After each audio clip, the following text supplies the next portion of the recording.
What is up, Arsenal family? How are we doing tonight? We are getting ready to get started in the Convo. So as we get started, hit the share button. Let people know that we are here. Get some incredible people tonight. On the Convo, we've only had one guest typically. So tonight we've got two. So we're really going to have some fun. Tonight I've got two just incredible guys. Pastor Courtney Beard, Pastor Trammel, and we are going to jump into just a conversation. So hit the share button, let people know what is going on tonight, and let's have a conversation. As always, if you throw comments into Facebook or YouTube, I can see them. I can put them out. If you've got questions, throw them on the comment section, and we can put the comments or put the questions up on the screen, and we'll talk about them. The point of the Convo is to just have a conversation and literally to listen and to be a place where we can be vulnerable, we can be candid, we can have real conversations. Something that I believe is just an incredible thing that we get to do, especially when we just understand who we are in Christ, and where my identity is found. I'm not afraid of what you think of me because I know what my Creator thinks of me, and so when I know that, we can rock and roll and have some true candid conversations. So we're going to do that tonight. We are on Facebook. We're on YouTube Live. So share it, and let's have an incredible conversation. I'm going to start us off real quick as people are figuring out if we're on here or not. I'm going to start us off with just this thought. Some of you guys might know this. I was just talking to Courtney and Trammel on the backside of this, and I don't know if you know this or not, but for 6 years of my life, I was an interrogator in the United States Army. So what I did was ask questions. But what I've learned, especially being a pastor now, what I've learned is I wasn't just trained in questioning. I was literally, the idea was training on how you can be a better listener. Because to be a good interrogator, you have to be a great listener, because you have to listen in order to continue to ask the right questions. And so I've done this deep dive into listening, and what does that look like? And I want to give you a definition right now. Listening, it says, is the art of hearing and experiencing what the world is like for the person talking. It is surrendering my assumptions, prejudices, and experiences in order to know how it is to be that other person. And I don't know if there's anything greater that we could do, especially in a moment right now where we are at in this country, in this conversation of racial inequality, the injustices, men and women of color being killed for absolutely no reason. The best thing I can think to do, especially as a white man in this country, is to say, I need to listen, and I need to listen well, and I need to do it in a way where I'm surrendering my assumptions, my prejudices, my experiences in order to know how it is to be the other person. And if I can do that, even a little bit, I think it helps us take a step forward in relationships, in this life, and where we're going. The writer Dean Jackson said this: listening is an art that requires attention over talent, spirit over ego, and others over self. So that's what we're going to do tonight. We're just going to step into a place where we can hear and listen and really just pay attention. Another writer, David Augsburger, said this: being heard is so close to being loved that for the average person, they're almost indistinguishable. Isn't it interesting that if you take that thought process, that being heard is so close to being loved, I take that and I tie it into the statement that the Reverend Dr. Martin Luther King said, that riots are the language of the unheard. We could also say that riots are the language of those who feel unloved. And if we're in a moment of our neighbors feeling unloved, I asked a question this last Sunday to my friend Reward: how can I love my neighbor better? And his response was, let's reframe the question, Chad. How can you know your neighbor better? Because you have to know them before you can love them. And so right now, we're stepping into a moment, and my hope right now, even if it's just the three of us in this conversation, is that we are learning to know each other so that we know how to love each other better. And so I'm going to bring on two guys, and we're going to just talk. We're going to have a conversation. You are going to be a part of that. You can ask questions, make comments in the comment section. But here we go. Please, please, please welcome my friends Trammel Orr and Courtney Beard.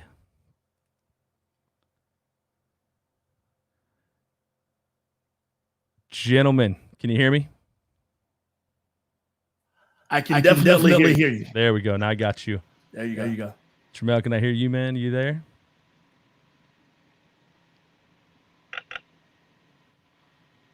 I think we're good. Trammel, can you hear me? I don't know if he can hear me. I can't hear you. Uh-oh.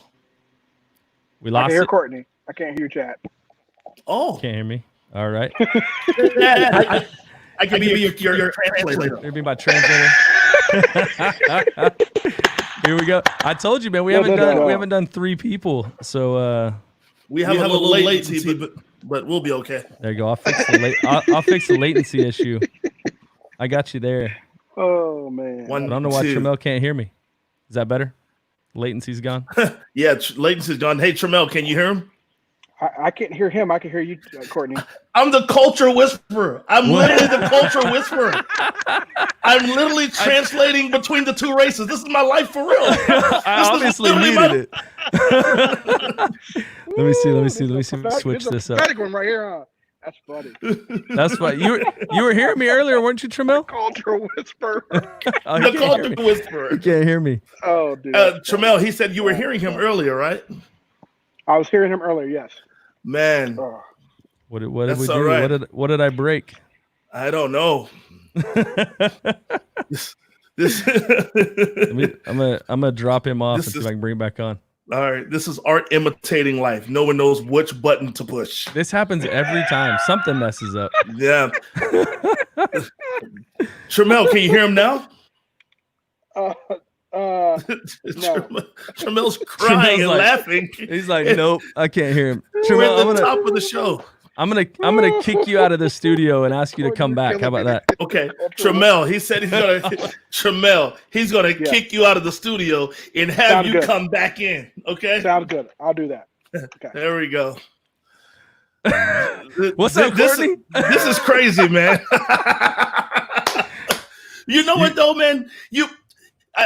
We're laughing, But in today's day, there are some people out here that want to get involved in the conversation. You may need a middleman to help you get situated in the conversation. Man, you're so right. So right. Yeah. So here we go. You're the middleman. I for right now, but I think he's gonna come back cooking with hot grease. They're cooking with hot grease. Yeah, I think he's gonna come back strong. While we're waiting on him to hop back on, man, you been doing all right? I've been doing great, man. You know, this time has been taxing. I tell you what, you know, I'm a huge Laker fan. So coming from Kobe to COVID, now going into it is a real moment in history where we get a chance to make a change. Yeah. So all of that can be exhausting, but I still have hope. Awesome. Trammel, you got me now? You got all of us now? I can hear you both. Loud and clear. There we go. We're in. Perfect. We're there. Come on. Oh man, Courtney, you're not gonna be my translator anymore. I know. I feel kind of let down now, so I'll have to find a new pathway. I feel like I'm finally woke. I can talk. This is the epitome of This woke is right the here. epitome of woke. I got you, fam. I can speak for myself now. Oh man, I wish that were true. That is not true. We are that's why we're here. Just one for me. Like I said, just listening and learning, and two, hopefully just for us to, I mean, you guys are two guys that, I'll kind of lay this out a little bit. Courtney, we've known each other through different means for a few years now. Yeah. I was trying to think earlier, like when we first met, and I first met you at a coffee house. We both hang out at a coffee house. Yeah. We're coffee houseologists. But I first met you at a coffee house, and maybe Brandon Watson introduced us to each other. Yeah. From there, we just kept in touch. That's it. Yeah. I couldn't remember if it was a coffee house or if I remember meeting and talking with you at Brandon Watson's like release deal or something. First Assembly of God you were hosting. So I remember that. And then came out to your church and heard you drop fire and was like, man, I wish I could preach like that. Like just like a tenth of that, I would be all right. But, yeah, man, we've just stayed in touch and been running around through San Antonio. And the funny thing is, the recent connection, which is funny because it connects, it kind of has a connection between the three of us. Yeah, is through our friend Pastor Ben Daly at Calvary Church. I saw you running around with Pastor Ben Courtney in California. He is my LA friend. We were driving down Melrose and we were shopping on Melrose, and we were the biggest guys walking down Melrose you ever want to see. So yeah, I was like, hold up, Courtney, you're hanging out with some New Covenant guys, bro. You're in trouble. And so I hit him up and I was like, man, we need to hang. And then COVID hit. And COVID hit. And we haven't had that chance yet. This is our hang. It's a digital hang. Finally, here we are. And with Trammel, I met through Ben Daly, through Gospel Circles of Churches and Ministry, which is a group that we're part of. And I remember seeing him. Actually, it wasn't even Trammel live. It was a picture of Trammel in a I don't know if it's a leopard or cheetah jacket. Listen, the first time I saw Trammel, he had on a really dope jacket. I saw him at Ben Daly's fam, and he was across the room, and I said, "That jacket is smooth." He's on it, but he envy.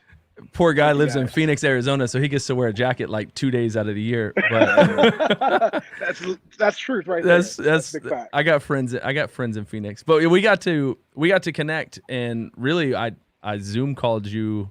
We were like, man, we need to talk, and we Zoom called, man, a month ago, maybe a couple weeks ago. Yeah, a month ago. Yeah, and spent hours on a Zoom call, and just connected. And I was like, man, I need to get to know this guy better. And so this is it. I do this show, this talk, whatever the convo, whatever we call it, was literally like, hey, I'm a total extrovert. COVID hit.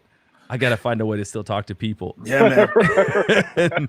and here we are. So nothing scripted tonight. We're just going to have this conversation and jump into this.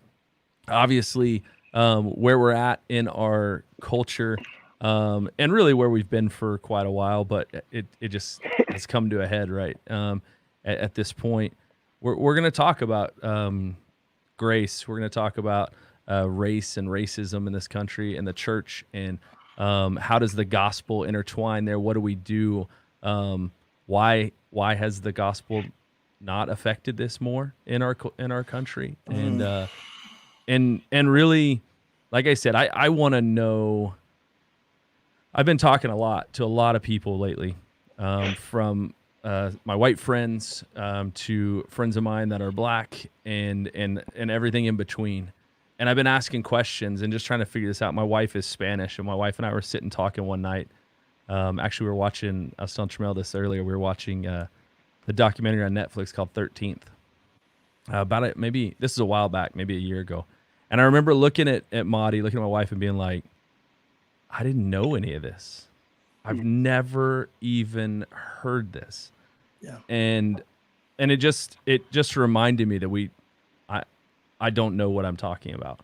And I don't know how to even enter into conversations at times. And so I'm not afraid to. So I'm like, you know what? We're just going to do this. I'm going to jump in. I want to have some conversations and go from there. And so what I want to do first, though, before we just dive in deep, I think let's do this. I want to know, let's start. Courtney, you're on my screen. You're up top, so I'm gonna let you start it out. Man, tell me about you, your family, your ministry. I want people to know who you are as Courtney Beard. And then, I mean, you don't got to start at birth, but you can. This is always the awkward part. Always. It's okay. Courtney Beard. I've been married to my wife Quinetta for 21 years. Come on, 21 years, man. Go. I think I'm the OG up here. Yeah, 21 years. I lead a ministry group called the Collective SA. It's just a so cool, really creative. Cool group of misfits, just kind of all the creatives and influencers, just kind of pastoring that deal. But I traveled a lot as a church consultant, and I also traveled with my friend Israel Holton and New Breed a lot. So between all of those things, and I'm an avid professional wrestling fan. I have a podcast simply for professional wrestling, which is my outlet. I'm a foodie. I did, Broadway plays for years. As you can tell, I'm a very expressive person, big personality. So, but that's just me, man. Hey, fam, you know what? I love people. So if there's anything, I'm a lover of people and a lover of food, and definitely a lover of everything kingdom culture. Let's go. Yeah, you're on it. I love. Thanks, I don't even know anything about wrestling, and I still love to listen to your wrestling podcast. Man, listen, it's because we all sound like kids when we're up there. Everyone remembers Hulk Hogan, The Rock, or Stone Cold. Oh, hold on. Ultimate Warrior. That was and mine. The Ultimate Warrior. Yeah. I do think this. I should not be as old as I am still doing the DX crotch chop when I see my wife. My wife's like, grow up. It's been 21 years. That's the thing, though. We don't ever grow up, do we? No. Sorry about your bad luck.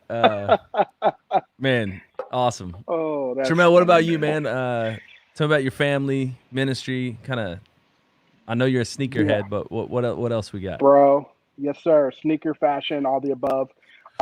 Husband of 18 years, dad to a dope 15-year-old young man, sneakerhead, fashion, also a foodie. So when I come to San Antonio, I need to come kick it with y'all, go eat.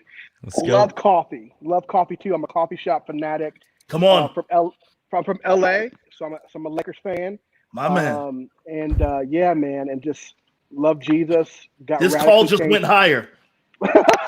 This call just went higher. Chad and I and Brandon Watson are the only ones in San Antonio. It's rough being a Laker fan here. Dude, yeah. Hey, I'm a Spurs fan. You see that behind me? I see your Spurs deal back there. That's almost. I see the purple, bro. I see the purple. I know what you're really trying to say. I got you. Yeah, so Lakers fan, bro, love basketball. That's my passion. Yeah, dude, I just got radically rocked by the gospel about 6 years ago. Come on. And been in ministry for 23 years, somewhere around there. Full time, working with teenagers and young adults all that time, and just having fun, man, enjoying life. Man, my wife just commented on here. She said, "Food, coffee, sneakers. These are your people, Chad." Yes, For real. Like that's it. bro. We are in it. This is it. My tribe. Let's go. We just need Pastor Ben in here, boy. He'd be bro. in it. Yeah. Calvary. Yeah, Calvary church. Calvary. Man, that is awesome. So Trammel, you're from LA. What part of LA? What area? Where are you from? Yeah. So great question. Grew up in South Central.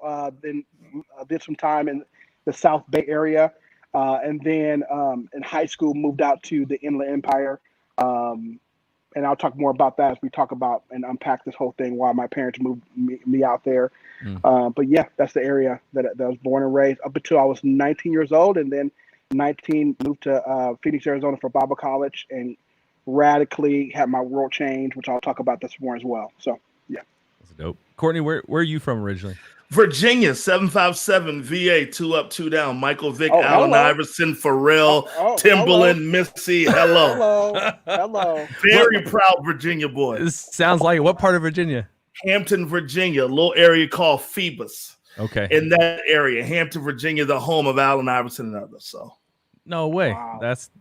I'm waiting to see a comment from my wife on here again about that. But she went to school out there. So really, where'd you go to school? She went to James Madison.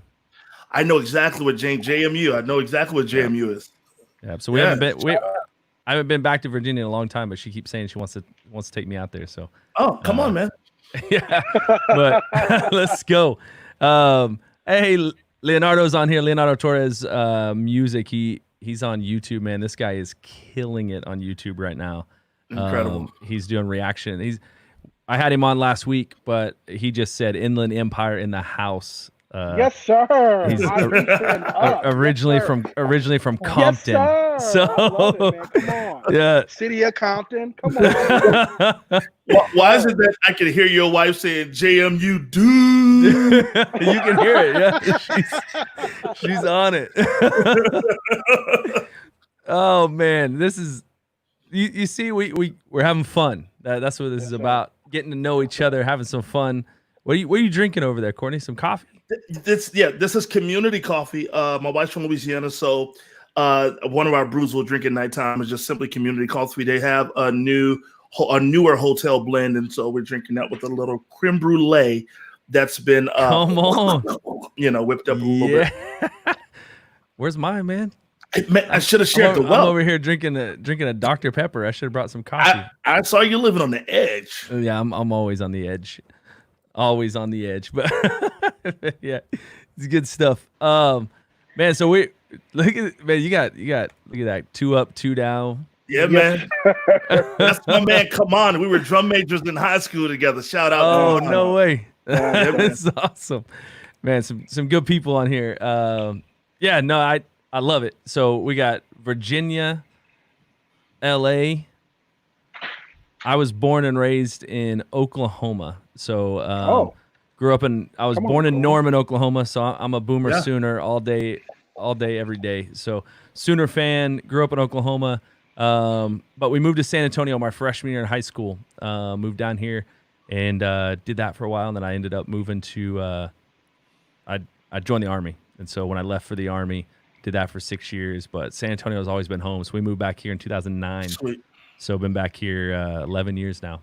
But man, I obviously we're talking all kinds of just life things, right? And again, you guys are just guys I want to get to know anyway, and have been trying and working through even this type of communication to try and make this stuff work. But we're obviously having some conversations right now that I think are much needed. And have been I don't even know, like it I guess ignored is a good answer, right? They've been ignored for a long time. I was listening to a podcast today that was kind of talking about how we got here. And one of the things that I didn't understand, and that, like I said, I'm doing everything I can to just try and educate myself on how we got here and what's going on and how do I pastor a multicultural church through this time, and as well as how do we make some change and make some differences. But one of the things in that podcast they talked about was that, after school segregation or school desegregation in the 60s, then you get into the 70s, 80s, and 90s, which we are all from, that era. The 70s, 80s, and 90s, get into that. We're growing up in school.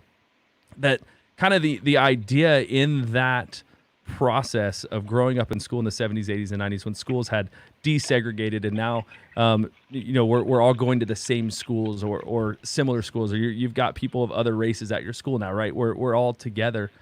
There was this idea that now that we're in the same spaces, that racism's gone, and that because it's been desegregated, we're growing up in this like post racism America. Yeah. And so I know, as this guy was talking about it on a podcast, I was thinking, like, for me, I grew up in a school where it was very mixed race. I played sports, so I was on teams with guys that were on my team that were black, and they were like we were all part of the team. I remember times in the locker room where a white guy would like say an N-word, and it was like, hey, bro, you can't say that. Yeah. And hearing those conversations, but it was like we were all in the same school and all like doing what I thought was life together. Yeah. And that we were in this like area of post racism. And I think we just got to this point where even through that, it was like colorblindness was taught, especially to white people. Like, oh, we're just colorblind. Like, I don't see color. And that became the narrative. And so then fast forward, and now I know I've even heard, and I've said it, like, how can we still be here? How are we here? What's going on? And I know as I've talked to friends, like, I don't know, like, when I say the words, like, how is this happening in 2020? Like, I'm shocked. What is your reaction to me saying that? Is it, I mean, do you agree, or are you like, bro, where you been? Like,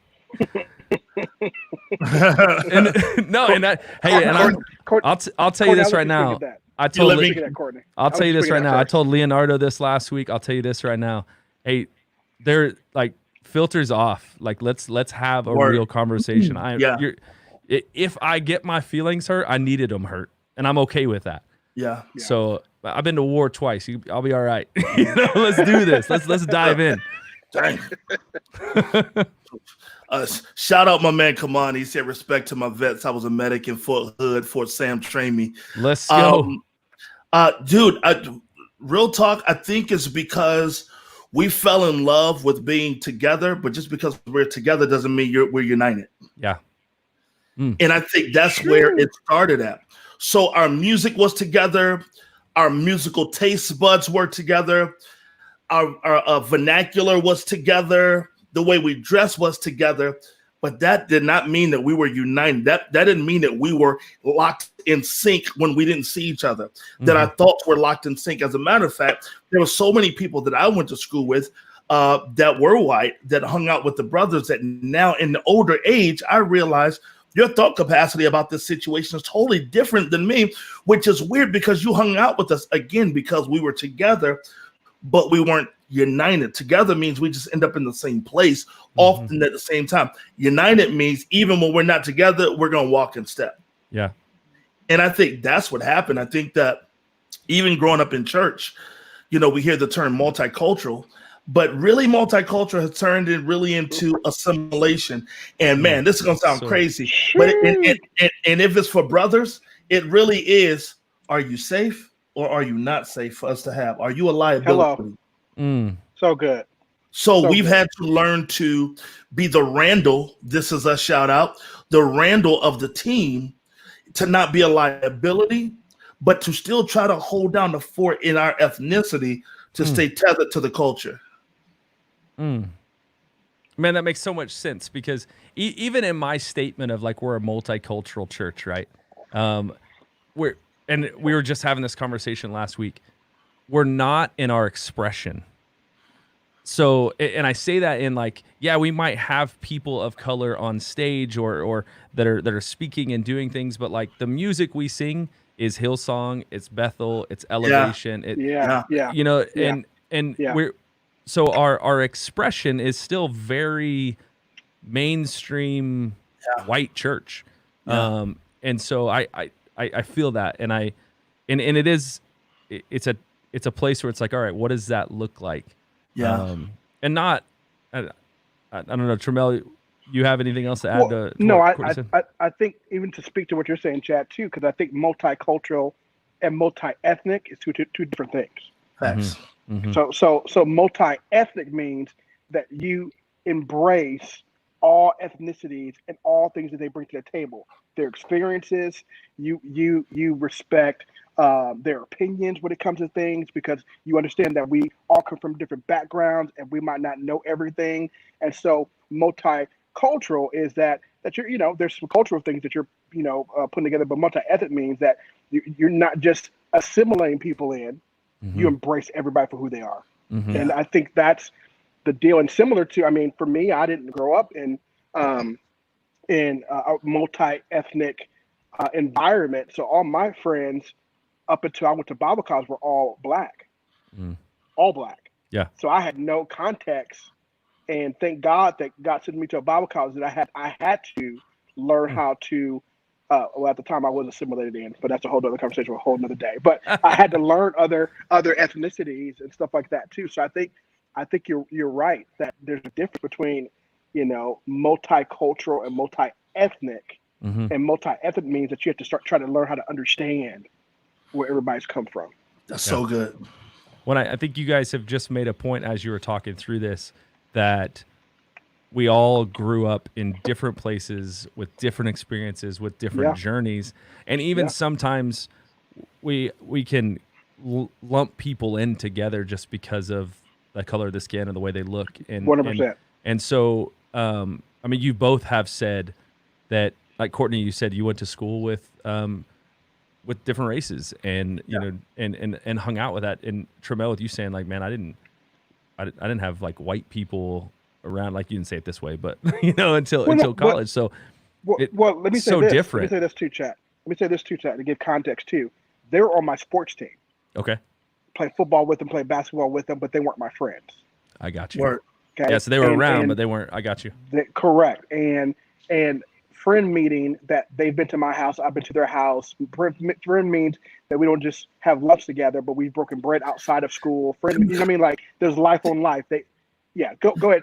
Think about that perspective, because whenever I talk to someone who's dealing with a race issue, they will bring in the fact, hey, I played basketball with brothers. I played football. I was in the military. Think about how twisted this whole racism is. I'll lay down my life for you, but I won't lay down my perspective for you. Come on. That is so twisted. Yeah. I'm willing to give my life because there's a nobility. There's a noble nature to me laying down my life. Powerful. But my pride has to die for me to lay down my perspective. Yeah, it's crazy, wow, fam. That's crazy. No, that's huge. That's let me throw this in there too, because people say stuff like well, I have a black friend, and I go, oh, okay, cool. And the question I have is, okay, so how many times has that black friend been to your house for a barbecue or for a dinner, outside of being a social gathering where more people are invited? Right. How many times have you been to their house? How many times have you do your kids grow up together? Or your wives having conversations? Are there? You see what I'm saying? Because it can be one thing where they're a black friend at work because their cubicles right across from each other, and you guys might grab coffee at the kiosk together and talk about sports and stuff like that. That's different than someone that you're doing life with. Does that make sense? Yeah, definitely. So I think even when people throw that out, oh, I have a black friend, and they think they understand more about the black culture, or any culture for that matter. I can have a white friend, but if I'm not doing life with them, then there's a difference. So hey, you can say that you have a black friend, but your dog never lies. You can always tell by the response of the dog and their kid by how much they're allowing multi-ethnic people into their home. If the dog wilds out when they see a black person or someone or their kid just kind of looks at you like, oh my God, what's happening? Then that's how you know you can lie, but your kid and your dog are never going to lie. Yeah. Wow. No, definitely. I remember Wow, that's so good. That's so literally good. That's so good. when we moved to I've San Never heard that Antonio. before. Yeah, when we You moved felt to it. San Antonio, I felt it. we moved down here. The first person I met, so we moved down here 2 days before high school. Before I started my freshman year in high school, the first person I met, a guy named Ernest Young. Ernest Bernard. Ernest lived right down the street from us. He came out and we were gonna ride the bus together. And I remember one time going by, like we got to know each other, became friends. And Ernest was, I think his family's from Haiti, if I remember correctly. But Yeah. he was the first guy I met, and honestly, like the craziest thing, like I went to high school here in town. I went to MacArthur High School, Douglas MacArthur here in San Antonio, and I kid you, like I moved here from Oklahoma. I'm going to school, my first day in school, decked out in Tommy Hilfiger, head to toe, that my mom bought at like a secondhand store. Right, I'm wearing my Tommy Hilfiger, and Ernest is the only guy I know. And we're in homeroom together, and we go to lunch together, and I'm sitting with him and Barrington, his cousin, and it's like the whitest looking dude ever. Yeah. And I was just at a table with all black guys, and I was like, all right, these are my friends. So, Yeah. but I remember the first time I went to Ernest's house, he said, "Hey, bro, hold on for a second. I got to put my dog away. He doesn't like white people." And I was like, wait. See, For real? He's like, yeah. He had a Doberman, and I was like, no, bro, like, that works. Wow. the dog never The dog lies. doesn't lie That's at so good. all. But yeah, man, and I think, and this is where I trip myself up if I'm being honest, like, and just being real.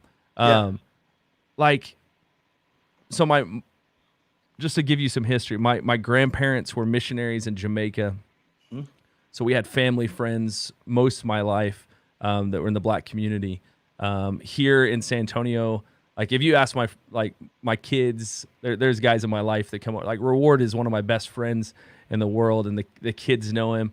My buddy Regis, who lives just down the street from here, used to come over all the time. And I got to a point where I was like, you know what, I'm doing it. Like I'm doing well. Like we're just doing life together. But then something like this happens.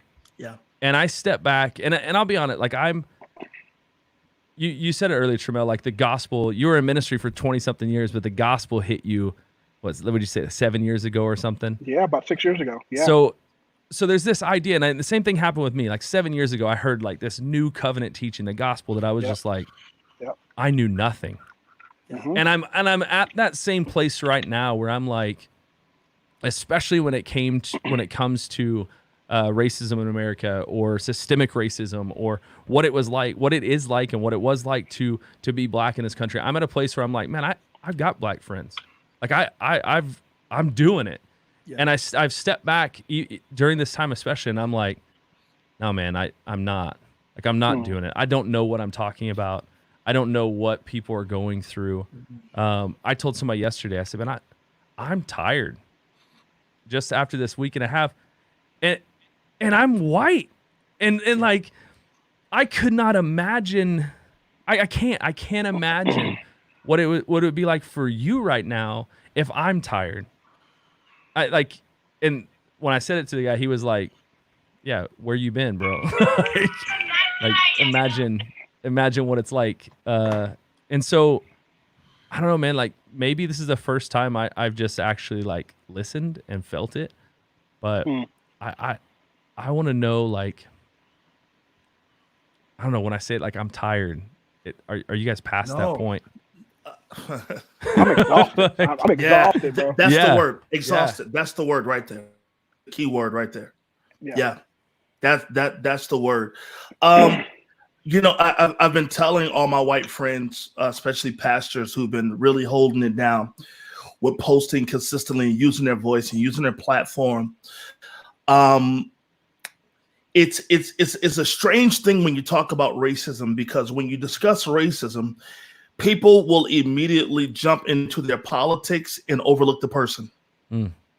Yeah. And the fact that they'll do that, So good. or they'll share something that has entertainment value but has no experience to back it up. And so when you get into the comments get muddy. And I see my white friends, I see them fighting in the comments. There's always going to be comment looters. People that just come into your comment section to throw bricks and to throw chairs and to throw things. But the conversation of racism is so exhausting. I said this on a live last night. If it's exhausting for you to lead through, imagine how it's exhausting for us to live through. Come on. Wow. Yeah. And this is a fight. You know, I said on the video that racism can't be a denim jacket we put on and take off. Yeah. Such a good video, by the way. Oh, thanks, man. Thank you. It cannot be an interchangeable jacket that we put racism on as a fashion statement when the trend is right and the atmosphere is right and the volume is turned up and your speakers pointed in the right direction. It has to be a foundation that we walk in. And here's the key is if all of our brothers keep, because think about this, African Americans make up 16% of the United States. Chad, I need you. My microphone's not loud enough. Yeah. I need my white brothers to speak up. So good. Because if you're speaking up, I won't be as tired as or as exhausted as I am, but I can help to relieve you too when you get exhausted. Yeah. So good. That's so good. Yeah. And that's one of those, that statement that you just made, Courtney, I appreciate that. One of the things that I don't want to do, and this has been kind of my concern here, is like, I don't want to step in and think that like this is like this white savior complex. Like I'm here to save. Oh, okay. Now we get to go. We're going to save people, right? And I think we get that idea. But I started reading a book this last weekend called White Fragility. That's talking about like why white people don't like having race conversations. And in like just the beginning chapter, the writer says that like, you know, in the 1920s, women couldn't vote, and they also didn't have the ability to vote themselves the right to vote. So they needed the people that held the power in the country, which was white, middle class, upper class men, to say, you know what, maybe they should be allowed to vote. And they do have a voice, and it took those people that were sitting at the table of leadership to say, you know what, now they get a seat here. And so for me, I don't want to be that person. It's like, oh, I'm here to save. But what I heard today on that same podcast, the guy said, look, as white people, we need to be willing to listen to the people that are willing to share from our, especially from African American or you know, from voices like Black voices, people of color voices that are sharing. We need to be able to listen, and Courtney, to kind of speak to what you said, and not approach like this. I'm just going to read it. It says, don't approach any Black friend with an idea that they owe you an explanation on anything. That's so good. Dude. Yeah, that's so good. Learn like you're in school without comment. So when you're sitting in school and your teacher's teaching, you're taking notes, right? Yeah, so good. So, and then as we as white people learn these things and are educated on what it was like to be an African American, grow up in this country, or what it's like to be Black in this country and how that has affected you. He said, once you learn these things and you're educated, one of the best things we can do is taking on the burden of explaining white supremacy to other white people to stop requiring the people suffering from these systems to also explain their harm. And I was like, mind blown. And that's the exhaustion. That's what you're talking about. And that's the exhaustion. And in that moment, like he said, like, no, amplify people of color's voices, do that. But also they're exhausted. So maybe, and even like, you know, it's easier for me, I don't have an uncle that does this, but just as an example, it's easier for me to call out my uncle sitting at the dinner table using the N-word than it is for somebody that he works with to do it later on. So it's on me to step in and say, hey man, that's not okay. So good. Yep. And but I'm in the place right now where I need to learn these things. And I'm not asking you to teach me, because I want to have conversations. I want to hear, but I do believe it's not on you to teach me. It's on me to go figure this out. Turn that up. I want to turn the volume up on that, because I can't tell you how many times guys like Trammel and I, while being the oppressed, also have to be the educator. Yeah. Yeah. So I have to explain to it's like the battered spouse. You hurt me, now I have to explain to you how to heal me. Yeah. Yeah. But I have no hope that you're not going to hurt me again. Chad, what you just said is major. And I want to shout you out, man, because we go to conferences where I remember the first time we heard about sex trafficking. My heart was gripped. Yeah. I wanted to do something. First time I heard a message on abortion, I wanted to do something. And I've watched my friends who are pastors, who are not African-American, go and spend 2 weeks studying that out. Go and stay in a cabin for another week to pray and hear the Lord on the direction of their church. Come back, convince the board that we need to put 5% of everything we get to this direction. Also, we're going to preach a message series. Also, we're going to adopt kids in this country who have potential to be. So they put their post, their position, their posture, and their pockets towards this new thing that they studied out, all because they heard something. But they won't put the same energy into racism. You cannot tell me that you can understand Greek and Hebrew, but you can't understand racism. Wow. Well said, my friend. Well said. And I'm going to ask, and I think you probably know the answer to this, but why won't they put as much effort into that? Okay. I understand. And Trammel, I'm going to be quick. You're fine. Understanding racism causes you to possibly see where you've benefited from someone else's oppression. Danny Panter just wrote in the comments, it's humbling to think that my progress has come at the cost of oppression. Yeah. Here's another thing. You'll probably have to reconcile that grandma and granddad, whom you love, had some biases. So to have to reconcile that now is a tough thing. So it's easier to live. I've heard a lot of people say, I've just not got on social media. I just can't take the negativity. We can't run away from it. Just because you see it doesn't mean it's not there.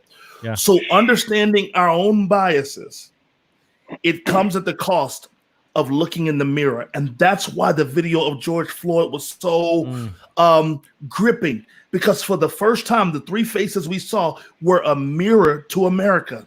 Yeah. Wow. Now, unpack that, because I've seen it in your video, but I'm going to want Trammel to be able to talk to this too. No, he's doing well. I got some thoughts on it too.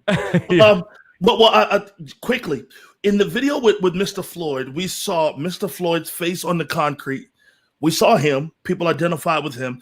We saw the oppressor with his knee on his neck, who looked in the camera the entire time. Yeah.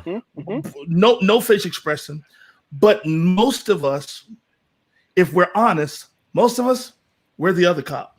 Yeah. Who stood there, has the credibility, the power, and the language to stop the moment, but we did nothing. My God. So we watched the man die. Watch every second of his face. Watch the man who is the killer, and watch the man who could have stopped it. In between the three of them, that's a mirror. Yeah. Yeah, we're one of those people. We're one of them. Yeah. And it's an ugly sight, because in 2020, we should be dealing with things other than racism. In 2020, we should be working on relations between us and aliens. Yeah. We should be making sure Jupiter has clean water. Yeah, we should have flying cars at this point, right? The bridge to Mars, flying cars, but we're still working on the Goliath of racism. Good Lord. Wow. Trammel, you said my shirt should say "All planets matter" by this point, but it doesn't. Well, no, I think that the big overlapping thing we're looking at right now is racism, and people will throw out this whole idea of like, oh, I'm not racist, and that's very well true. But there's a difference between being racist, being a bigot, or having bias, and then also being ignorant. Yeah, ignorant doesn't mean you're stupid. Ignorant just means two things: you're not educated in something, and secondly, you've decided that you don't want to know something, right? And so most people that are non-black are not racist. No, they're not racist at all.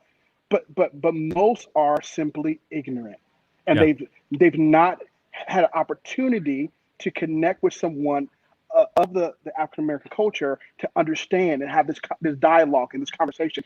And listen, it's one thing which it's awesome. God's moving all across the world. We're seeing conversations like this happening over and over again on all different platforms. It's awesome. But my question is, will the same conversation be happening during Thanksgiving dinner? Will the same conversation be happening in 2022? Wow. If that's not the conversation, then what are we doing? Because the reality is that, everyone wants to be educated and studied now, but will they want to be educated and studied 5 years from now? Right. Right? Because I think this is the ongoing conversation. And then let me also add to this too, the whole, being a bigger or bias. Let me say this, as a Black man, an African American man, sometimes I'm biased to my own race. Come on. That's a whole nother day, right? Sometimes I'm biased to my own race. So being someone that's biased doesn't mean that you're bad. It just means that you've experienced something that's giving you this idea of a particular race or people or whatever, where you walk into a setting and you go, I don't feel comfortable here. Yeah. Because you had an experience that didn't treat you well. And so you walked away from that experience going, oh my God, I don't ever want to be in that setting again. And so you create biases because of that. So nobody's saying that someone's racist. Yeah. But you could have some biases. Yeah. Or you could simply be a person that's ignorant, where you don't want to know, because if I don't go on social media, I don't have to look at it. If I don't have the conversations, I don't have to talk about it. Yeah. So that's where America is. Yeah. Right now. I saw Treston made a comment. He said the silence suffocates as just as much as the need of the neck. My God. Whoa. My God. Whoa. My God. My God. That's strong. Woo. That's strong and true. Treston, stop it. Wow. That's powerful, bro. My God. Courtney, you said, I think, and I asked that question. It was a loaded question, obviously, like why we wouldn't enter into that. Because I can enter into put all of my pockets, my posture, everything I've got towards sex trafficking, because it's really not coming after me. Dude, listen now, listen. but I will honestly say that. But I'll be honest, and actually, if we're being honest, and even in that topic, and I don't want to go down that road, but I've done some study on that too. Reality is the supply and demand, right? Mm-hmm. Sex trafficking doesn't happen if there's no demand. The demand is actually mainly middle to upper class white men in our country. So if we're being honest, it falls on me in that aspect. But I only know one brother who was possible. They just locked him up in Chicago, and he's saying bump and grind. Yeah. But I don't see nothing wrong. He told us. We just didn't listen. Yeah. For 20 plus years, he told us. 20 years. Yeah. But you know what we did? We ignored him. That's what we're doing in racism. But you know why we ignored him? We know why we ignored him? Because he could sing. Because he entertained us. He entertained us. He entertained us. And because something will entertain us, we'll give it a pass. Hey, speaking of, did you see this question from Leonardo? How do you feel about artists who are not black that have shot up to stardom adopting hip hop culture like Post Malone or Tekashi 6ix9ine? Yeah, I'm in LA too much to answer that. Yeah. and I'm from LA, so I'm gonna leave that one alone. Okay. Yeah. No, man, we're gonna leave it alone. No, you know what? I think that's something that we have to answer too. Brian Houston praying over Tekashi may have saved his life on the Breakfast Club. That prayer of protection is still working over him. Yeah, that's real talk. It's interesting because we'll notice that because something looks like a novelty act, which is it's different, but doing something that looks similar, it'll get more of a pass. So we use the term invited to the cookout. You're invited to the cookout. Yeah, I got you. And I love a meme I just saw that said, to my white brothers and sisters, this is the cookout. Yeah, this is it. There you go. We know you thought it was potato salad, but no, it's tear gas. Yeah. That's true.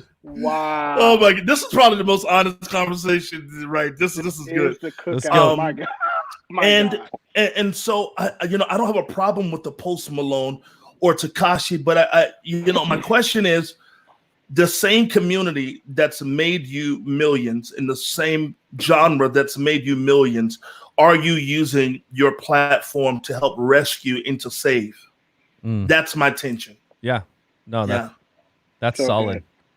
And I think, I mean, we talked about it, like it's when I begin to ask the question of when I begin to kind of backtrack and how can I help in this situation, it brings up a lot of really real, tough questions, and we got to make some honest, I don't know, just calls, just be like, no, this wasn't right, and I can say that I have privilege because of, go back to World War II, and when we came back and the GI Bill and land grants and stuff that were given to white soldiers, like it has played out in this country for so long. We can go way back. And as we start to unpack that, it definitely, like, now we got to admit, like, oh man, like I want to help in this, but that also means that I got to take a seat. Whoa. And that's real. And can I do that? Can I handle that? And I think we're at that point. And I Trammel, what you said earlier, I agree. I'm seeing conversations like this happening all over the place. And I almost didn't want to do it because I was like, man, everybody's doing this. But I talked about listening at the beginning of this. I also think that right now people are listening. And so we've got to keep having these conversations. But I agree with you, like in 2022 and 2025, are we still going to be pushing this thing forward, or is it going to take another like knee on the neck for us to say, oh wait, this is still happening? Because I mean, how, and I've seen this question multiple times, but how many people, and let's be real, how many black people have to die for us to say, oh, we need to have this conversation? And so I don't know. I think it is, it's something that, again, for me, like I want to figure out, like, where can I step into the conversation? Where can I be a part of it? And not, trying to be careful here, not in a way where, I was talking to a friend earlier and I said, I don't want to be like the white youth group that goes into the slums of Mexico and sings some worship songs and says, Jesus loves you. My God. Chad, you better stop. Like, Chad, you better stop. I don't. Yeah, Chad, don't be that, bro. I don't want to do that. You just ethered a whole generation of missions. And that was me. That was my generation. I'll tell you a quick story. I jumped, bro. I remember wearing my Doc Martens, jumping off of a bus in the middle of Mexico to go sing some songs to some kids. And when I jumped off the bus, my Doc Martens got this much mud on the soles, and I was so mad. This wrecked me. I was so angry. And I remember walking down to where we were going to sing, and none of the kids had shoes on. And here I am mad that my Doc Martens had mud on them, right? But again, at the end of the day, we went and sang some songs and said, God loves you, and we're praying for you. And okay, thanks. Have a great one. We're going to go back to... And got our pictures. We got our pictures with them. Like, I'm not... Like, I don't want to do that in this situation. And so And Chad, let me say this too, Chad. Yeah. It's powerful to hear you say that, because guess what? Black people don't want you to do that. But against popular belief, I've had more of my white friends that I've known, some of them I've known for 15, 20 years, call me weeping on the phone saying, I'm so sorry. I'm so sorry. I didn't understand. I didn't get it.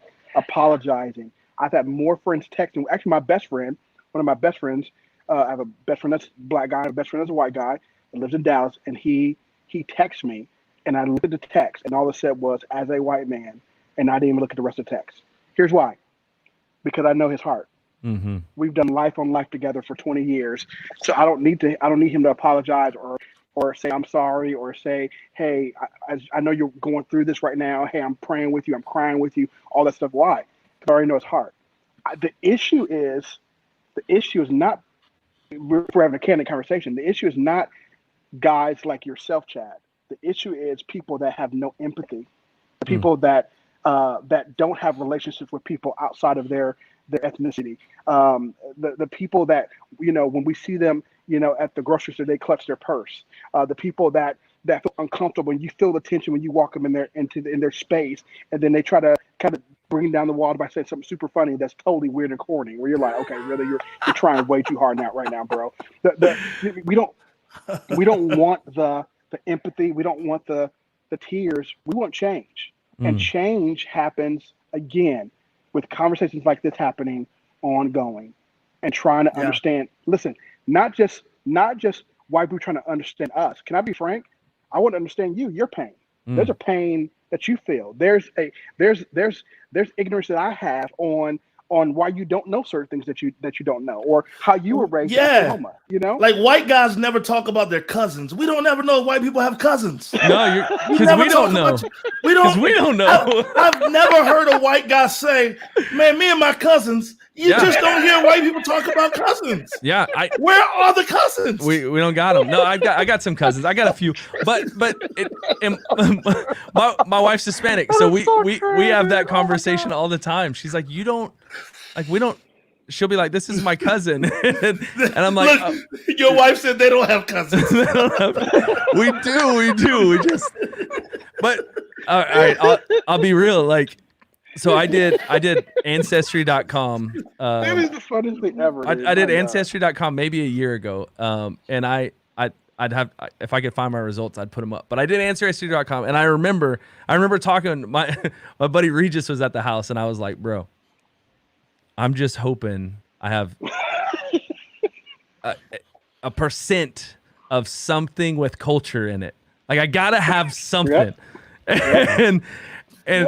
And wouldn't you know it, ancestry.com sent me back a thing that just said, bro, you're white on white on white. Like, your ancestry is like England, like Scotland. It was just like Norway. Like, I had nothing. And I get in trouble. Like, some of my white friends get mad at me when I'm like, man, I just don't feel like I have culture. Like, like I said, my wife's Hispanic. She's Spanish. They're from New Mexico. Like, they've got some culture. They're like, there's things that they do when they come together that I'm like, man, we watched football like after Thanksgiving dinner. Like, maybe we did some hamburgers, but we just, I don't know. And so it is an interesting thing.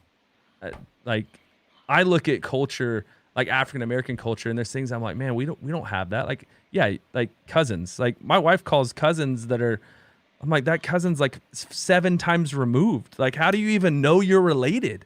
She just called him cousin. It's my They're cousin. just cousin. Oh, that's my cousin. Yeah. I'm like, what? So Courtney, you are so right on that, man. Where are your cousins? I want to put this up.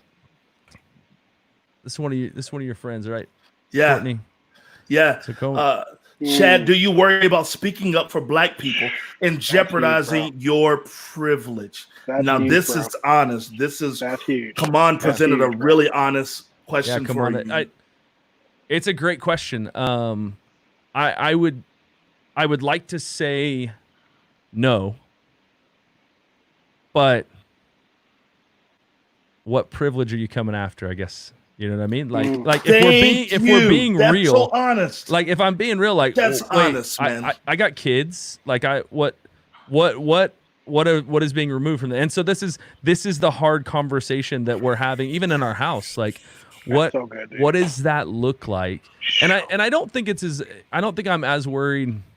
Like, I think on top of that, like, they're like, even like speaking up for Black people, like, what am I going to lose? Like, I do think there are some things that I could lose from that. So he put this up, jeopardize your livelihood.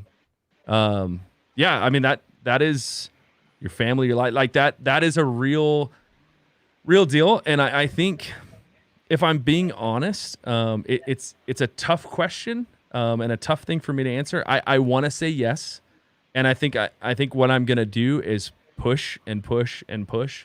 To me, that's like, and I don't even want to say what it's like. I mean, I was in the military, so I was willing to go and lay down my life, right, for people around me. Am I willing to do that in this conversation at this level? And I think that's the question I've got to ask myself. That's so good. And I think it's honest. It's such a good question because it's gonna take that because it's reality. And so, am I willing to do that? I want to say yes. And if I back up, then hopefully I've got friends around me that call me out on it, or that understand. That's monumental. That's monumental. Yeah. Like I think that's it. See, the power of community and culture being around you is that when there is some hesitancy, some people that are around you to say, let's talk about that. Mm-hmm. Yeah. And then say, here's my commitment to you as you feel like some of your privilege may be shifting. Here's my commitment to you. That is the power of being united, is that we can walk in step. And even though it feels like you may be laying something down, you're not losing. I'm going to help you not to lose. Yeah. Even though you're laying. Yeah. Yeah. And I mean, this could be totally naive. And so tell me if I'm being naive. So there is privileges that I know in my life I have experienced because of the color of my skin and because of my family and kind of where we're at. But I would also say that those privileges are basic human rights that everybody should have. So like, should it be privilege or should that be what we get? And so is it giving, and I don't know like how that looks. Like, is it giving up privilege or is it making sure that you have the same? That's it. See, more so than you laying something down, is pulling us higher. Yeah. That's so good. We're not even saying lay something down. We're just saying make it where let's sand the deck and make it even. That's even the only even playing field. We're just saying when the police show up for the same type of thing in separate neighborhoods and the two characters in the sequence look different, one white, one black, can we get a unified response? Yeah. So that way we can know a unified outcome. Yeah. I mean, we're watching a day, Chad, where mass murderers get a chance to get a bottle of water and go to jail. And the thought of a forged $20, and go to Burger King. And the thought of a forged $20 bill gets you a hearse. Yeah. Or let me add to this. Or, okay, we're being honest and I'm being very transparent. So, you go in and have a non-violent march that turned violent, not because you wanted to have a violent march. Yeah. But then you watch your counterparts storm the state capitol with guns and in the face of the police officers yell and scream, and nothing happens to them. No fences put up, no nothing. Those are the things. And, if you let 100 brothers come out tonight and run up to the fence of the White House with sticks that look like guns. Yeah, not even guns. The Today Show's going to look a whole lot different tomorrow morning. Mm-hmm. Bro, you let 100 black guys run up to the Apple store with masks and guns. The same thing might happen. Yeah. Now listen, COVID's the first time a brother could wear a mask in public and not be looked at crazy. So I have enjoyed that. I've never robbed anything, but I said, if I was, this will be the moment because it's okay for me to wear a mask. Things that y'all told me I couldn't do my whole life is okay now. Yeah. And I'm laughing, but Chad, laughter has saved the day for black people. Come on. For 400 to 500 years. Say that. Say that. It has been the ability.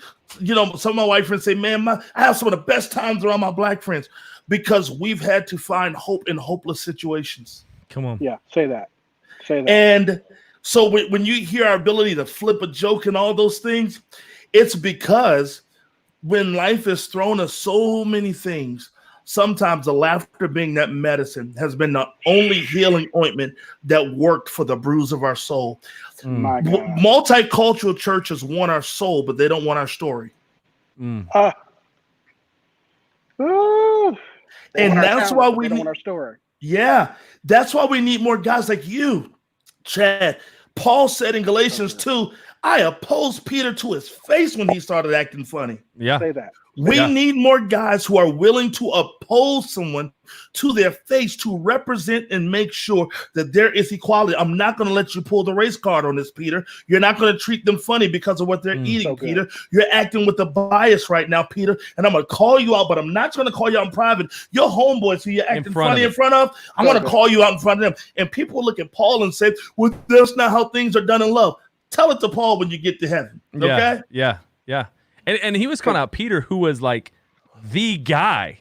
Peter, Peter. Peter walked with Jesus. Yeah. Like, Right. if there's anybody, I mean, it's just, Yeah, you Paul- know, it's Paul, hey, don't play around like you don't know these guys. The guys that you've been eating with and acting like for the past, Well, check this out. The reason why he could do that is because Paul understood the gospel. Come on. He Hey, get understood into the it. finished work of Christ. Come on. He understood that.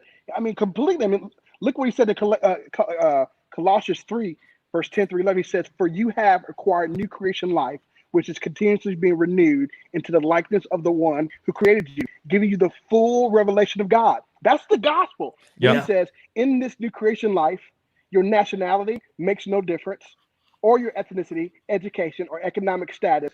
They matter nothing.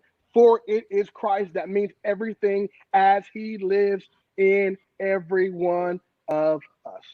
Yeah. He understood the gospel. So why could he confront Peter? Because he understood the gospel. He understood what was right and what was wrong. He understood that Christ came to accomplish something not just for one particular type of person, but for everyone. Yeah. And I think at large, the church at large, I think that's where we've kind of missed it. We still, I mean, we say it all the time that 11 o'clock on Sunday afternoon is still the most segregated time in America. And it's the truth. Yeah. And here's why this is. I was with someone today, and we were talking, and they said, why do you think that?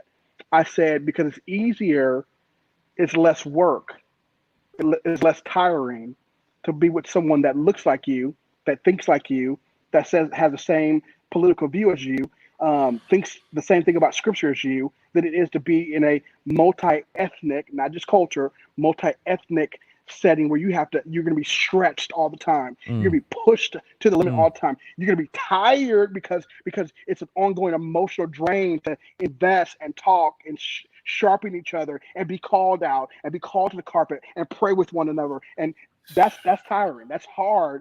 But the reality is the gospel causes you to do that. And at the end of it, you say, listen, bro, I don't completely understand it yet, but I'm committed to this relationship to keep talking and keep praying, not just right now, but I'm committed 6 months from now, 2 years from now. Let's keep talking about this. Yeah. No, and I think the beauty, like you just read Paul's words where he says, these things don't matter anymore. Like the cross made it even. But I think, 100%. but I love how you followed it up with, but we get to celebrate those differences. Yes, sir. And not just the gospel doesn't like not see color or not see culture. Right. The gospel allows us to celebrate that and to enter into that. And so for me, that's what we want to be, and that is my hope for the Arsenal, is that we can be a place that's what we're doing, that we are fostering a place where it is safe to bring your culture and allow us to learn. And you said there was something, I wrote this on a post we put out the other day, that it's easy to listen to people you agree with. You'll know you're practicing the art of listening when you're comfortable at the table with people who hold a different worldview than you. Come on. Like the moment I can sit down and actually hear somebody else who doesn't, like, the world looks different. Yeah. And I can listen. Now I'm truly practicing. And I do believe listening is an art form. It is something we can practice and we can learn to do better. And so it's one of those things where I'm learning to listen.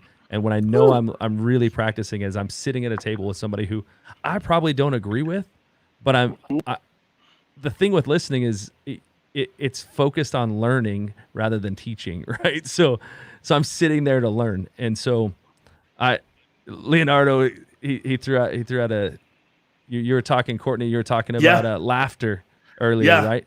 Yeah. Who you got? I think there are moments I think I missed my call to be a stand-up comic. You still got time. Listen. One of my bucket lists is to do a 5-minute comedy set one day, but I'm always afraid. Man, I think Richard is the OG. I think had Eddie done more consecutive tours, Eddie would be the greatest of all time. But I think right now people still consider Richard because of his body of work. Eddie started making that money so quick that Eddie said, let me stop saying controversial stuff and get back. Right. So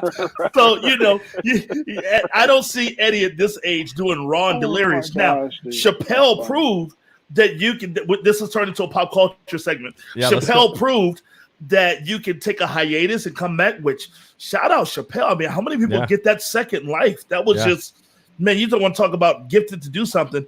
So if Eddie can come back this second go round and really smash, which I don't see happening just because I don't think he's willing to go there and lose dollars. But Richard just didn't care, man. Richard set himself on fire. You know what I'm saying? Richard literally set himself on fire freebasing. He auditioned to be the Olympic torch.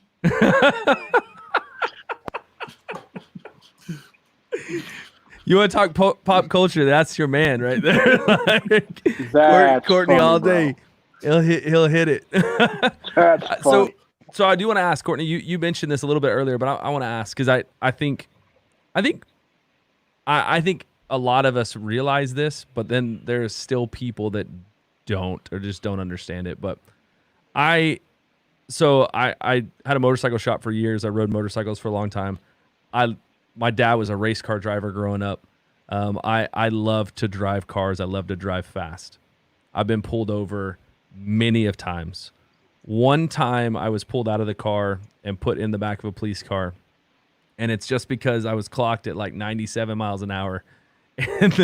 And luckily the cop didn't get me because I was doing 133 down the hill and I came up the hill and he got me later. But he pulled me out and put me in the car. And I remember my son was in the back seat. Jaden was like 3. My wife was in the car. We were driving across Oklahoma. And there's just a big wide open street and wide open highway. And I was like, anyway. So I was getting it. My kid was crying. Dad's going to jail, all this stuff. That's the one time ever that and the guy was the nicest to me ever. Kind of got me out, said, hey, I just need you to come sit in the back of the car real quick. Let me run some stuff. So he sat me there, ran some stuff, and then was like, all right, you're good. I'm going to write you a ticket, and you go. Never once, I'll be honest, did I ever worry about my life, worry that anything was going to happen to me. And I've been in those situations. Like I know what that feels like. I've been in places where I felt like I was going to die. Yeah. That was never one of them. Ever, ever, ever. In any moment that I've met or been in a moment where I was in the wrong. I had done something wrong and I was getting in trouble. Never once did I ever feel like I was in danger. And have you ever experienced like that type of thing where you did feel that? And then I think just as a follow-up question, Trammel, I want to ask you too with this. Yeah. I have a 15-year-old son who's going to start driving soon. And we keep seeing these videos of like conversations that are had with their kids that I've never had with my son. And I never had with my dad. And so is that a real thing? And if so, why? Yeah. Yeah, I've had those experiences before. I specifically remember one moment with a police officer. Well, I have several. I have one where I just started working at a church. I accidentally set off the alarm. Didn't know why that it was an alarm, and I just started working. So I had one piece of mail, and the police officer came, and I actually knew one of the police officers. They went to school with me. And they were going to try to be very aggressive with me in the church. I said, hey, I'm a pastor here. They didn't want to hear it. And I had to name drop that I knew the chief of police. And I had to tell them a police event that I had just went to for undercovers. Wow. That was a picnic no one knew about. And that's how I got out of that moment. I've been pulled over in situations, not a lot, but in situations where I didn't know where it was going to go. But Chad, the real heart tension comes from me in when a cop gets behind me and I watch how stiff my wife becomes. And I watch how she clenches her seat. She's looking in the mirror. She's looking around. She's looking at me to see if I'm speeding. She's looking at my demeanor.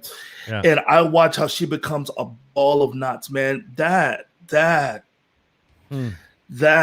bro. Because you know that's not a moment where you can defend your wife from that. You just have to, I am going to have to go into being the most articulate African-American person he's ever met, with so much smiling charisma to diffuse whatever he thinks he's walking into. Because Chad, I'm 300 pounds with locks. Yeah. I always fit the description. Yeah. So I have to diffuse him when he walks up. My hands have to be in the right position, because if not, I don't want to set off any of his triggers. Yeah. You know, I have a friend who has a pit bull, and I only learned about pit bulls through society telling me to be afraid of them. Yeah. So I got around the pit bull, and the pit bull didn't bother me, but the pit bull was laying down, and when it stood up to go to the bathroom, I thought I was dying. Yeah.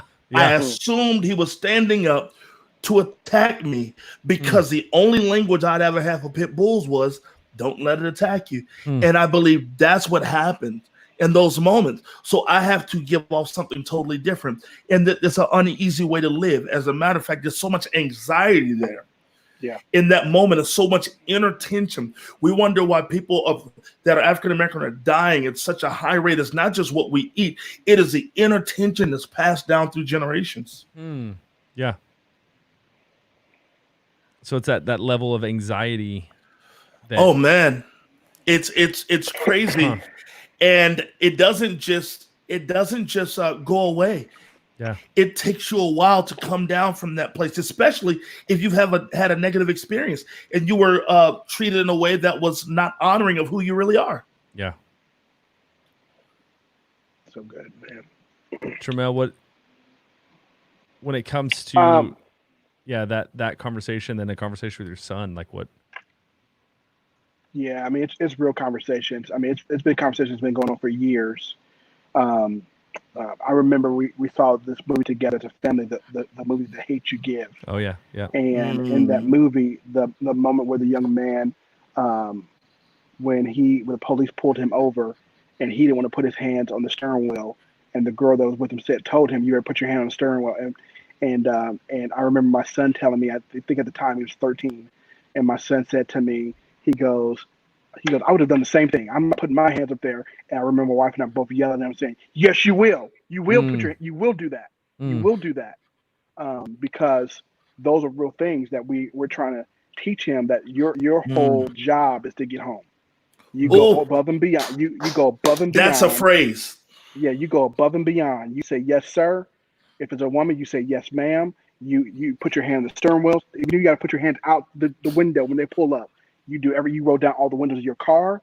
You do everything right. If you have to go in the glove compartment, you say, "Officer, can I go in the glove compartment? That's where my whatever registration is." And you reach with your opposite hand. Yes, you do. And you reach with your opposite hand, Chad, to prove because my fear is, if I reach with the right hand and something is in there that I may not be aware of, I keep a black book in there. I don't want you to assume that black book is a gun if it lays the wrong way. So I'm going to reach with this hand so you know that there is no threat with this. It's certain ways that it has to be done. Yeah, you're teaching him how not to be a threat, because automatically, and I've talked to multiple police officers, just asking questions, trying to understand. And my son and I next week we're going to lunch with a police officer in our church, because I want him to know that not all police officers are bad.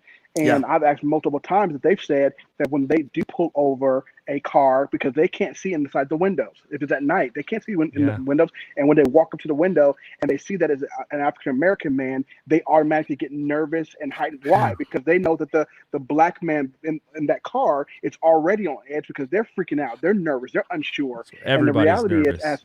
Right, correct. And the reality as a not just as a black man, but as a dad to a young black teenage man that's nearly 6 foot already himself, got little hair growing in, little twists like dad, all the different stuff, and he goes to to a he goes to an all white school, a private school that we put him in on purpose, and try to help him understand, buddy.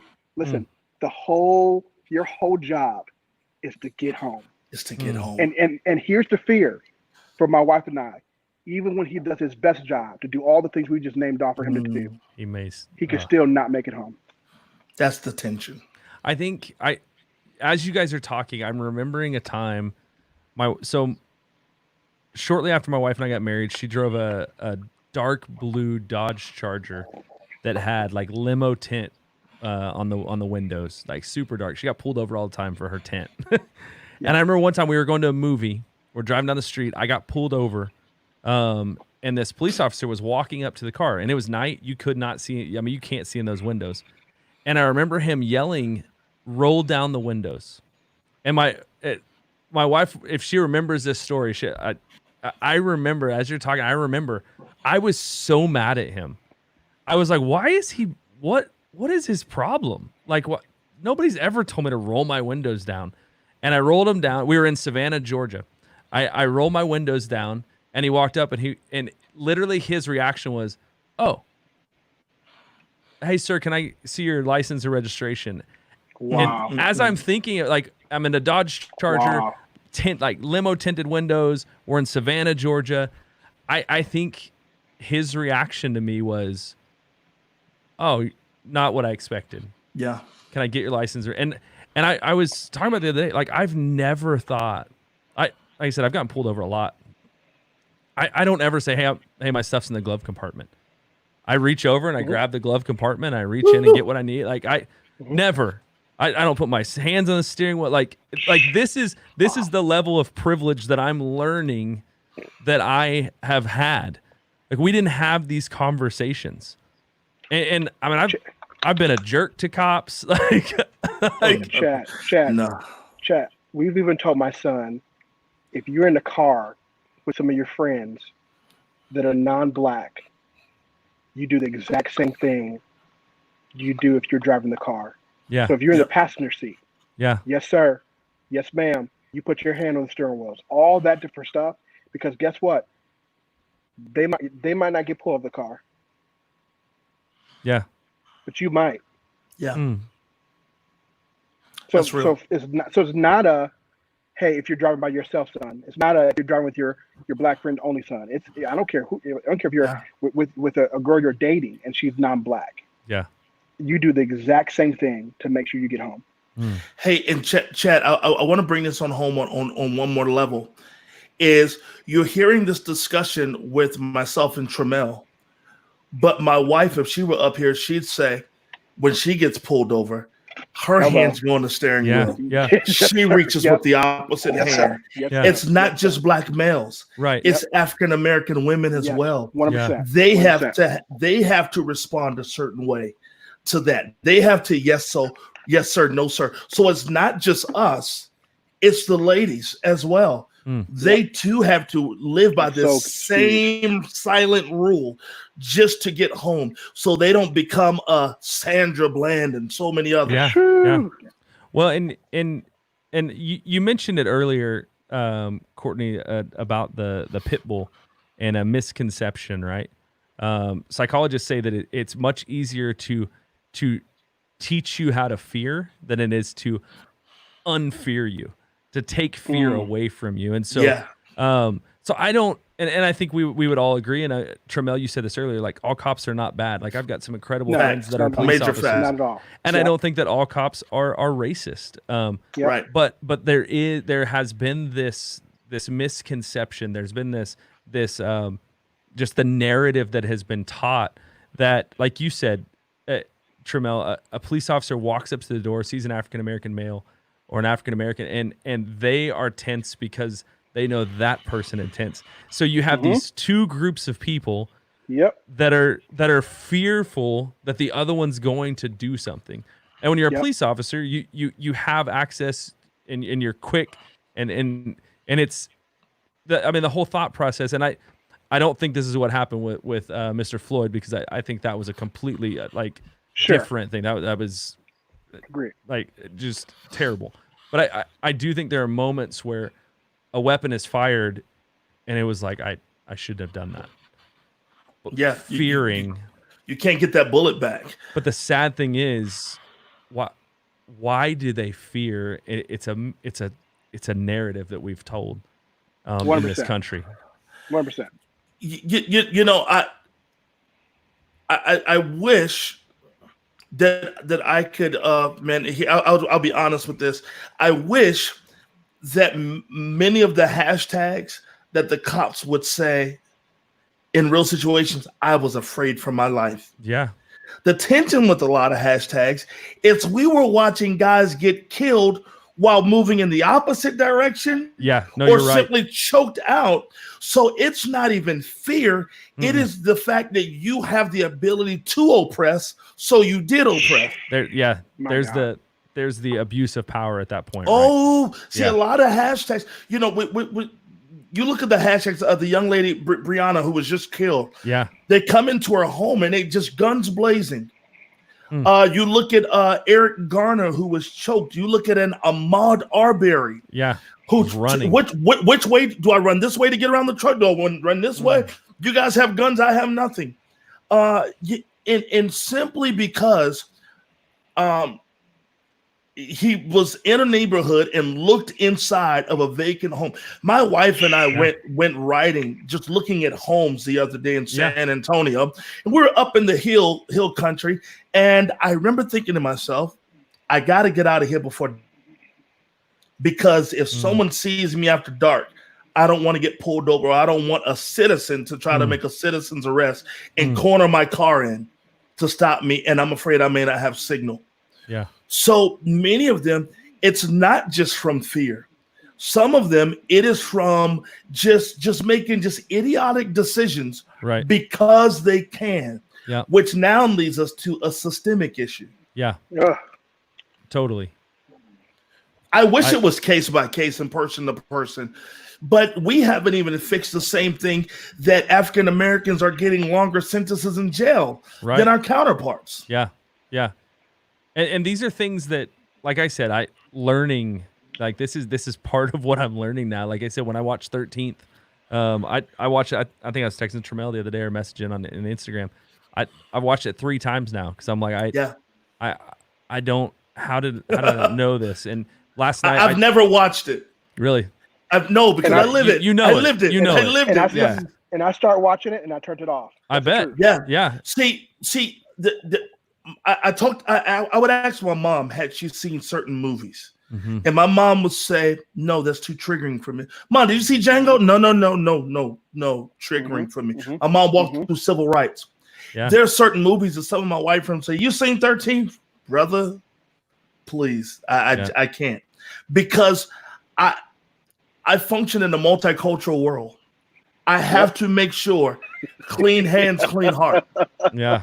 I fight for clean hands and clean heart. Oh, that's so true, man. And man, we're being so honest tonight. That's good. That's what the convo is all about.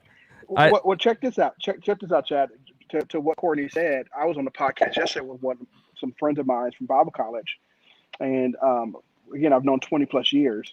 And my friend, which is Doug, he's a white guy. He said to me, Trammel, tell me your first instance where you felt like, you felt racism or you felt a bias or whatever. And I said, every day.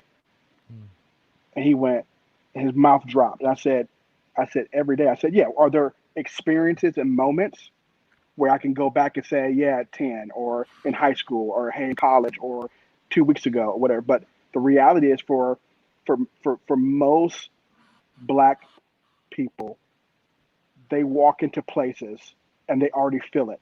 They feel people are looking. Yeah. And here's what I'm not saying. I'm not saying people are being racist towards them, but people are trying to fill them out. Watch this. Are they like the Black person that I saw at the gas station last week that cuts me out and said these hurtful things to me? Or is it like the guy in high school that was angry and tried to fight me? Is it like the list goes on and on and on? And so they try to fill you out, and you feel it when you walk into the place.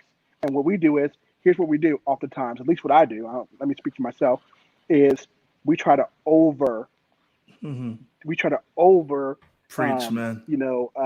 what's the word I'm looking at? We try to over unarm. Can't think of the word I'm looking for, but unarm them. Yeah. We go above and beyond Yeah. to where they go, oh, okay. Yeah. They're not like what I've experienced. Yeah. But yeah. Go ahead, Courtney. And Chad, we've spent a lot of time talking about the world and the globe, but I've been called the N-word and colored more times in church than I have outside of church. Wait, what? I've been called the N-word by pastors. I've been called colored in San Antonio. I used to pastor a guy who was in the Ku Klux Klan. Showed me his card. He would give me a great gift for pastor's appreciation every year. But I've been called colored by Christians and the N-word by people who love the Lord. And so on this conversation, while we're talking about systemic racism, there's still the conversation of church racism. And so I'm the Jackie Robinson of a church that I was on staff at. And I remember leading worship and people would draw pictures of a monkey singing and put it in the offering box. My God. My wife would sit down and they would clear out the whole row because no one wanted to sit beside her. People would say the worship is getting too gospel-y, which is like too black. Yeah. And so, and people, there's this phrase in the African-American community, they say, oh, you tried it. People will try to get as close to the line as they can to call you colored or the N-word, or to try to use the N-word around you.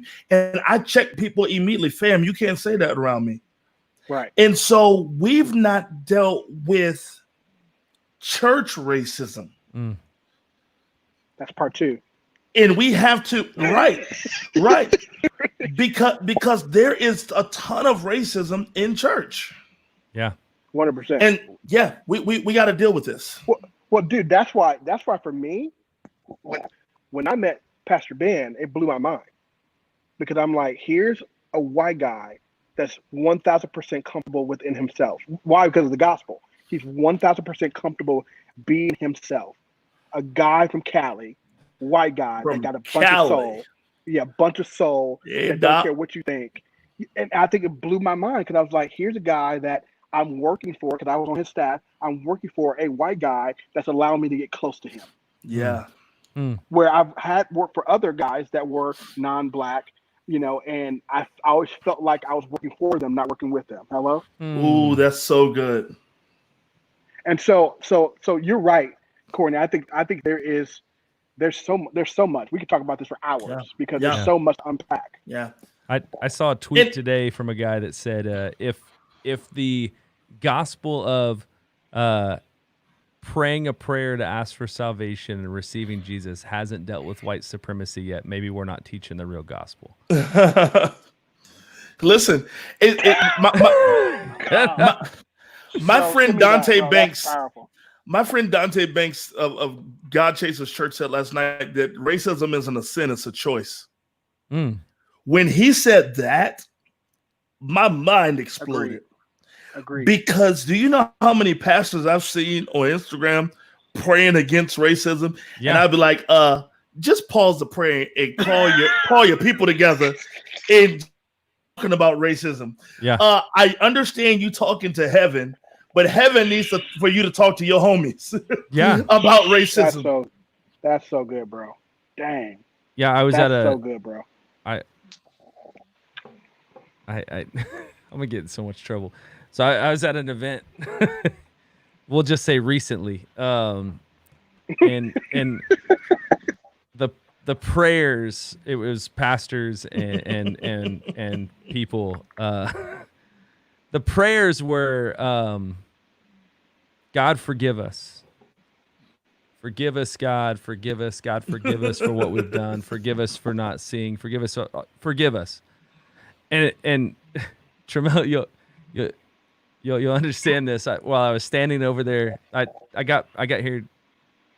I was talking with Rob about it, a guy that's on staff here, and I said, I just felt like saying, bro, he already forgave us. Right. But the African American guy that's standing in front of you is probably the guy that we should be asking for forgiveness and asking what we could do and how to love, because we're begging God for forgiveness, and God is like, no, you got it. Like that was I've the done whole it point. already. That was the point of the cross. Like, it's done. That's because most pastors doesn't understand vertical righteousness and horizontal righteousness. Mm-hmm. So they're praying to God to forgive us. He already has. Yeah. But horizontal righteousness is you going to ask for forgiveness with your brother. And not your brother that's already your friend that you've been friends with for 15, 20 years. They know your heart. But a brother down the street that's your neighbor that you drive past every single day and never say anything to. Yeah. They need your forgiveness. Yeah. Repent to them. Change the way you think about them. That's it. That was the other thing. Like, change the way you think about them. That was the constant. Like, we repent. And I was like, no. It's just change your mind. Like, that metanoia literally means let's change our mind.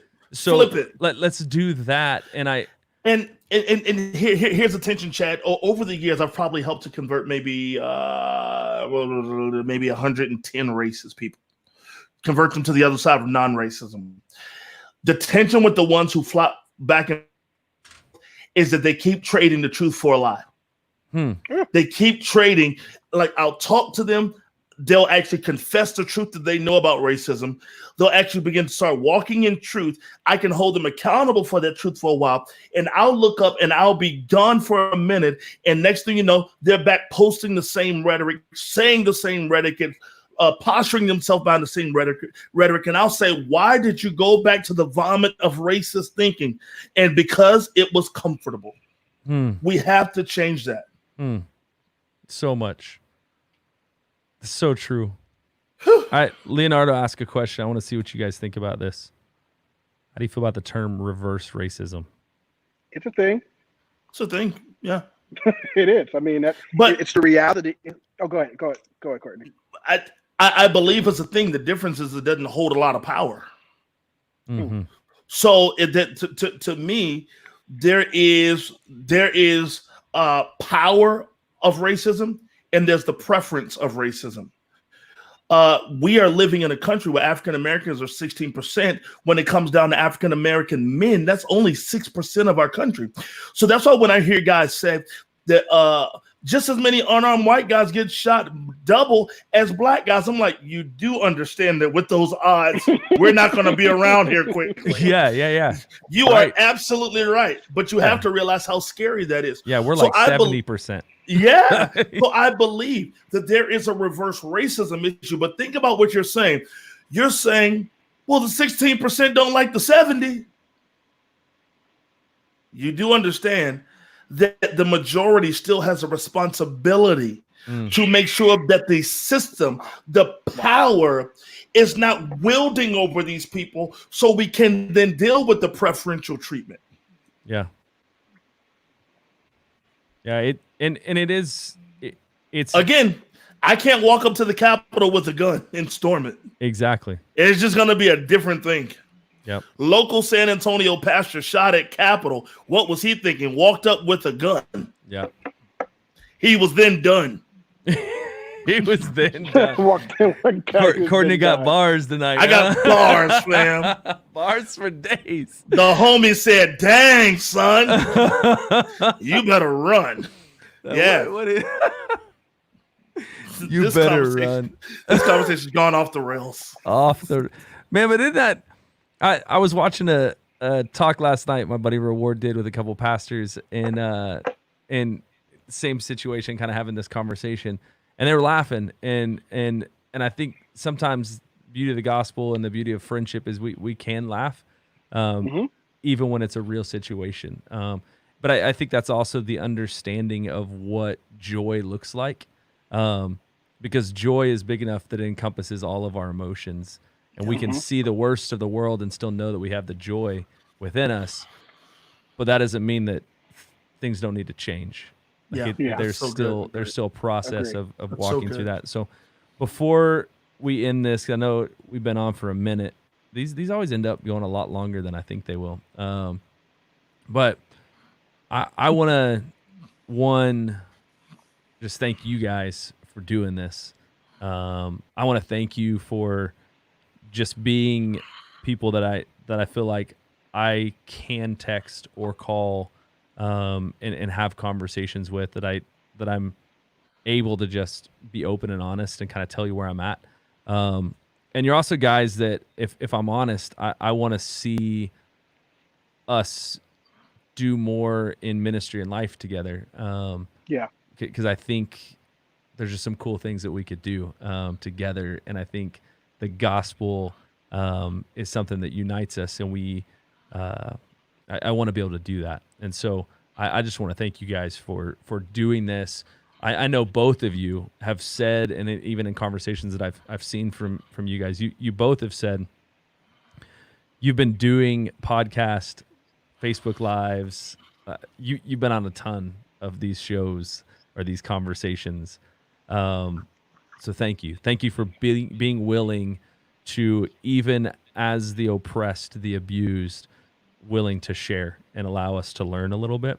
And I want you to know that I'm not done when something else kicks off, COVID 2.0 or something like that.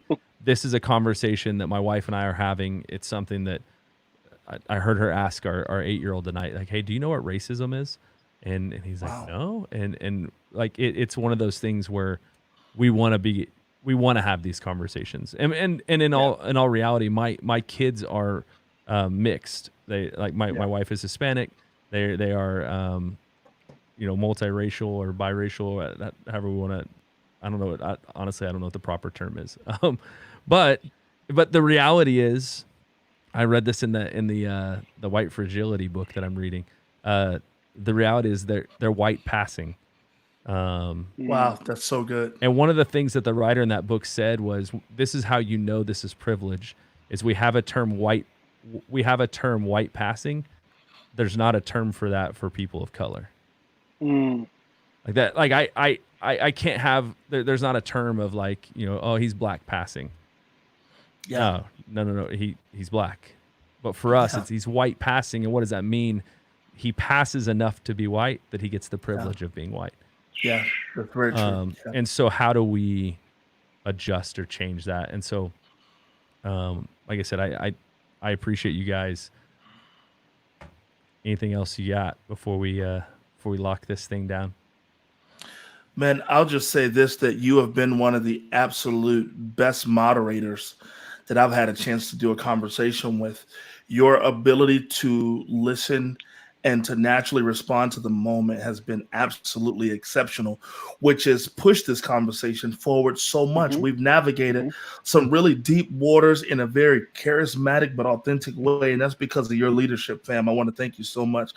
So many people are writing it. My man Kaman said, I appreciate you guys having conversation, but I appreciate the laughter and the love you guys have been showing each other. That encompasses everything for me. Yeah. Agreed. And Chad, I love the fact that you also shared your experiences too.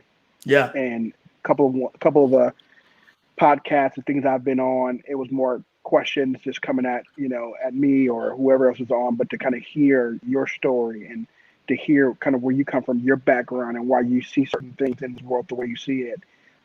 That's huge. So I appreciate that as well. Facts.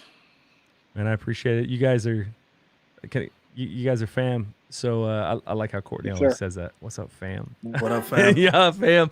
I love this. I like, with all sincerity, I want to make sure that we do life together in whatever capacity that looks like. Courtney, man, I've been texting you. We were I've mentioned it, but we got to get together. I got some ideas I want to run by you. I love it, man. You're doing so many creative things down here. Thank you. I mean, that is something we have a passion for at the Arsenal too, and love it. And I think we could do some fun stuff. And I think we're gonna do some fun stuff. It's gonna be dope. Let's do it. Let's keep having these conversations. I'm gonna keep listening, man. That's what I'm here for. If you both, and you may not know me well, to a great extent, maybe you haven't been to my house for a barbecue yet, but Keyword Yet. But if you see something that I do or post or do anything online, you both have absolute permission to call me out and say, hey man, I don't know about this. And I promise to do what I can to receive it and and change it. And so let's do this. Let's let's spread what God's love was meant to do. And man, if you need anything, you call me. You know, if I'm the only one that can show up with a gun without getting shot at, I'll do it. So we may need you. You know, you let me know. You let me know. Hey, I'll do it. I'm there. WWJD, what would Jesus do? Yeah. Or some days we want Jack Daniels. Yeah, hey, that works. That works too. I mean that's not my favorite whiskey. I got a couple better ones, but you know. Are we allowed to talk about that here? Hey man. I know we're already here. I know I can't at the Arsenal. We're all right. We're free in Christ, but you know that's totally. I don't know. Right. We just lost some viewers. Like this just went down. Thought these were Christians. This was a Christian show. Thought these brothers was preachers. Oh man, this is awesome. Bro, y'all fun. Yeah, I appreciate it, guys. Thank you so much, Arsenal fam, YouTube fam.